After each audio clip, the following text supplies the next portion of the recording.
you had about him. Is Brad ready to be that player right now? I mean, I understand. Is he ready to be the player who you can, scale up when a night like this where you kind of need that, missing James, missing Kawhi? I mean, yeah, I think physically, he definitely can do it. I mean, just the minutes he's going to be playing, I don't think he can, really go out and score 35, 40, but, the most important thing is, like I said, he's feeling better. He's slowly working towards where he's trying to get to. And then tonight's just one of those days, like I said, just adding, stacking games, stacking days, and this will be another one he's trying to stack. How do you make up for all that ball handling and shot creation responsibility with Brad limited, James out, who James hasn't missed a lot of time, and obviously Kawhi not being able to come back? Yeah, I think it's more ball movement, body movement, understanding how to play the game, and so I think our guys will be fine. We got confidence in whoever steps on the floor on every single night, and so now we understand we got our two top scorers out, but if we play the game the right way, make the right pass, move our bodies, and do what we're supposed to do, we'll be fine. Do you have a starting lineup you can share? KD, Brad, Nico, DJ, and Zoo. Hey Ty, Book has had his best 8-game start to the season individually of his career. Just where do you see him in terms of stacking up with the top elite guys in the NBA when it comes to blending his playmaking with his scoring and that He's balance? definitely at the top. Yeah, he's definitely at the top. And I've always been a big fan of Book and how he plays, and having him at USA and Olympics, last year, just seeing he was one of the guys who could actually adapt and do what you need him to do every single night. Things he hasn't done before, as a player in the NBA, but things Steve asked him to do, Spo asked him to do, he was able to adapt and do it every single night. And so you love those kind of guys. What's impressed you most about DJ's defense so far in some of the tough assignments that he's had? Just the ability to stay in front, the ability to get through screens, like I said, point of attack defender, one-on-one block shots, just everything. I think he's done a great job of just taking on that responsibility, taking on that role, and he's been great for us. Has Beal had an injury of some kind? Say it again? Beal, has he had an injury of some kind? No, sir. When he was here with you guys. No, I was with you guys because you said he's kind of working his way back. That's what you said. Well, he had surgery at the end of May with you guys. Right. Yeah, so he's just working his way back now. From that? Yes, sir. Okay. Yeah. Thanks.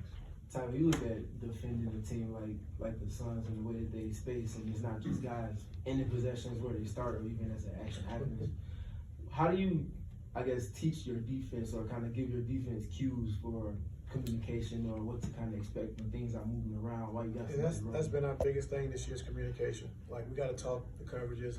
We want to be a shrink team, being a help and shrink, but also when teams are going into set those pick and rolls or go screens, like, we got to be physical enough to slow them down and get to their bodies, and then being able to switch. But the biggest thing for us this season is our communication. Like, we got to be a louder talking team. We got to understand and talk our coverages, so we got to do better with that.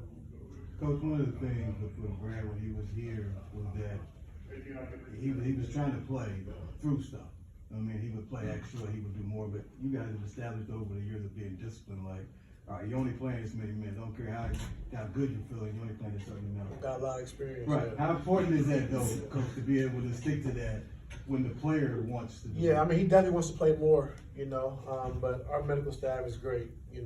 Maggie Bryan does a great job of leading the medical team, Jason Powell and those guys. And so we got to follow their lead. They do a great job, and we understand that, he wants to play more. Like, last game, he was feeling really good, and, it's up, so we got to come and sit down. So, like, we understand, and we like players that want to play and want to do more, but we got to be smart about it as well.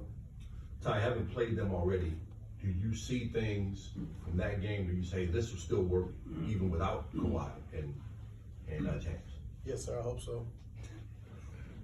I seen things. I'm not gonna tell you, Kyle. But I hope so. We'll see. But yeah, I think there's a couple things that still will work, and we got to do it by committee. It's not gonna be James or Kawhi. Like, we got to move bodies. We got to hit the open player. We got to do things with pace, and so we just got to play a different style of basketball, kind of like we did in Golden State that last preseason game. Coach, looking at Jalen Green, obviously returning today.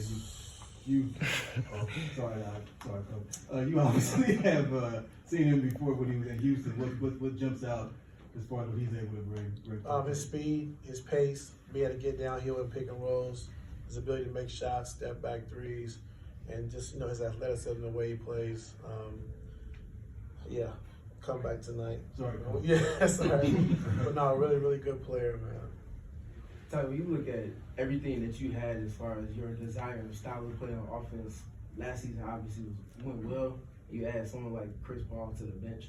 How have you seen him impact the things that you want to do and maybe even expedite some of the learning curve in the regular season so far? Yeah, I mean, I don't think it's been necessarily fair, like, as far as because the bench CP has been playing. He's playing 10 to 12 minutes because of James. You know, the way he's started the season and being so dynamic. But tonight, he'll get more of a responsibility to kind of see that. But just having a point guard that understands the game, you know, a point guard takes care of the basketball, doesn't turn the basketball over, and can create and get guys open shots. And so we're going to need that tonight. What are you looking for from John as far as taking the next step? Not just defense, because I feel like we talk more about his defense as he's adjusted the team, but even offense. The next step is just his spacing. You know, he's so used to like dunking in and getting offensive rebounds, so you see him a lot of times camping out in that dunker area around the basket. And so last game we just talked to him about, you know, you can early post, but if you don't get it, you got to get back out to space. And so I think he got like 3 or 4 extra threes a game just by just getting back out to space and understanding the spacing. So just spacing. And you don't want to take away his aggressiveness of how he's normally played because he works the dunker. He posts smaller guards, but when he doesn't get it, he has to get back out of space. And so continue to work with that with him. Not as related, but now that you had a day to separate that back-to-back at home, giving up all those points off turnovers, what are some of the things that you want to, starting tonight, you know, emphasize to facilitate just taking care of the ball better? Yeah, I mean, the careless turnovers we definitely got to eliminate. But the biggest thing is just, you know, making the pass a dribble earlier. Like, I think a lot of times we're getting too deep, and now it's a crowd, and so you got, you know, 6, 8 hands around, and now you're trying to make a pass instead of making it a second earlier, you know. So we got to be better with that, not over-penetrating, not getting too deep in the paint, which allows teams to grab and hold and swipe at the basketball. Then they have high hands, and you're making, you know, harder passes. How has this year been a different challenge with the turnover issues than what we were talking about this time last year? Because we talked about this time last year a lot. Every year, and then each year we get better. You know, as the season goes along, we get better and better. And so we hate to start every season with, you know, turning the basketball over, allowing teams to get out in transition. But it's a process. And like I said, every year we get better and better as we go along. So hopefully we can start getting better tonight. When you have a style of offense that's playing a little slower in terms of pace than others, how do you strike that balance of finding timely moments to push it, but, you know, staying true to what your team I think, you know, on misses, we definitely want to push it, but on turnovers, we got to get out and get easy baskets in transition. So we're turning teams over, getting out early in transition. That's huge for us. And when you're a slower playing team, you got to be a high executing team. So we got to get better with execution as well. Appreciate you. Appreciate it, Steph. Yeah.